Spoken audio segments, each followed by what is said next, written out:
the other one. Thank you. What's Elton's message? Love. I heard it over there. Oneness. Oneness. That's right.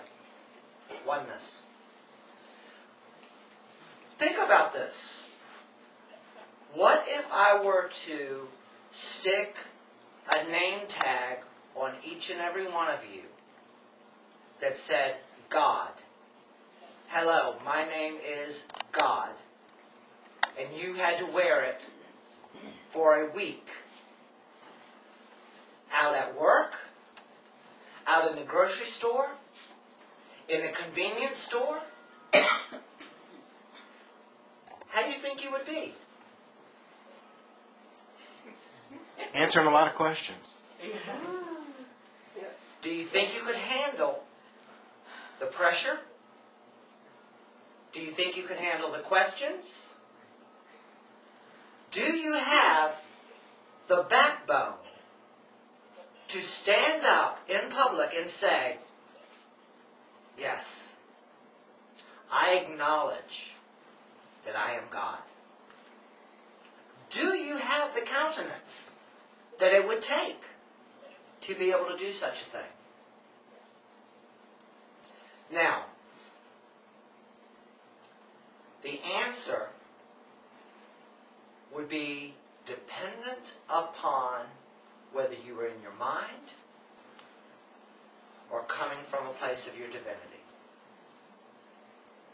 Because even us, the ones of us in this room that have that relative understanding that we all come from one source, so therefore, since we are a direct relation to that source, we are that source, are we not? Yes. Okay? So we know that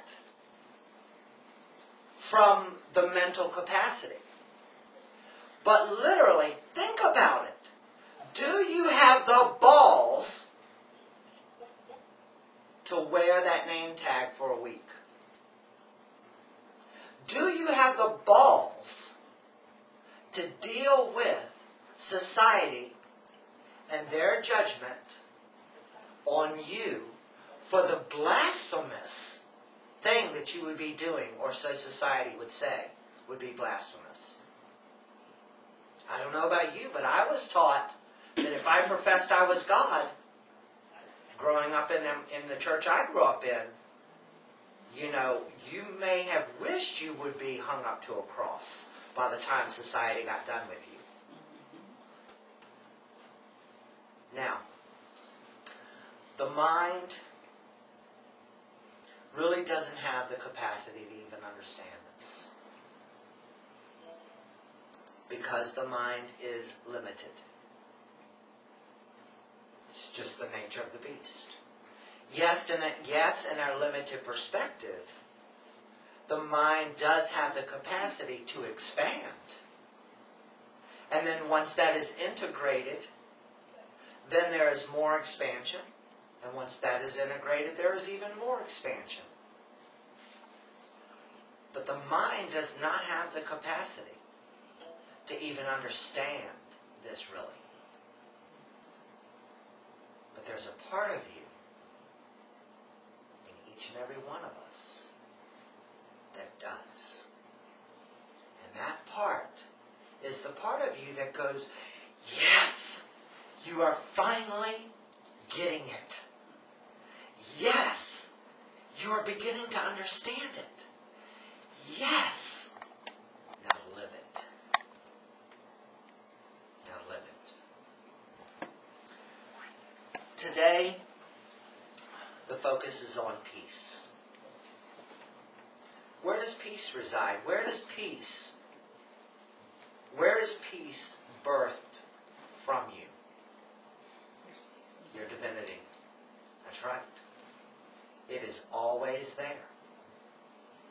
Never leaves you. Feels like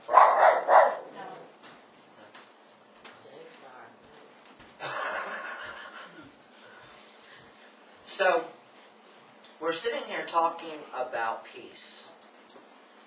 And how peaceful are you in this moment? On a scale of 1 to 10, where's your peace level? Sandra says 3. Anybody else? Nancy? Pretty close. 9, 10. 9, 10. Awesome. John? 7. 7. What was that, Arthur? 6. 6. Okay. About a 7. About a 7.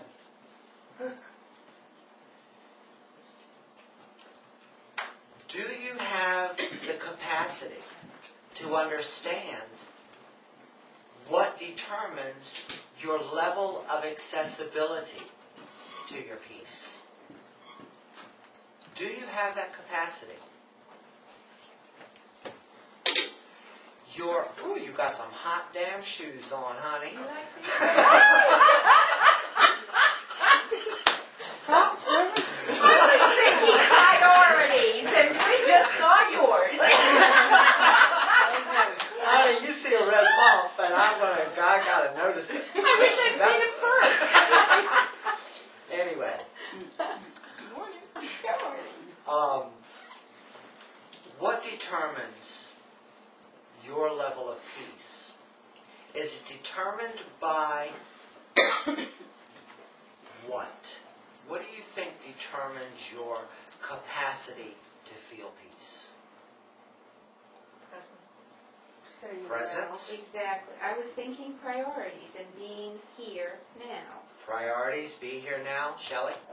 That's what I said. As well as, Living from your soul, your heart, and not your mind. yes, Accept it. the willingness to access it. The peace level never changes inside of you. Never changes inside of you. Does the tides come in and out? It's always there. It is one of those things that never changes. But what cuts the supply off? It's like a hose that gets crinkled. Mind. And the mind is what is crinkling the hose. Now, the thing that I want you guys to be able to recognize here is you may not be in a lot of peace. You may have a lot going on. I've got a lot going on. But there is a level of willingness to receive the peace that is accessible to me at any given point. And the willingness to be in that peace is in direct relation to whether you are engaged in what it is that you are thinking about,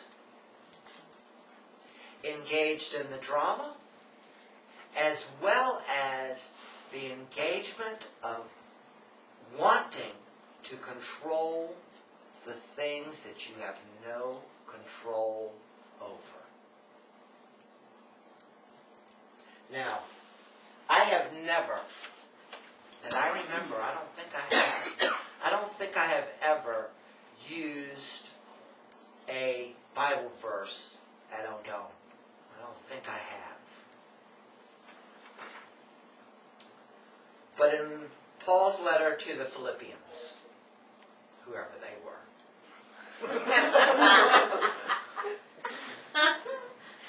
chapter 4 says, "Rejoice in the Lord always, and again I say, rejoice." So he is already telling you, be thankful and be thankful some more. Be in hallelujah and hallelujah some more. Let your moderation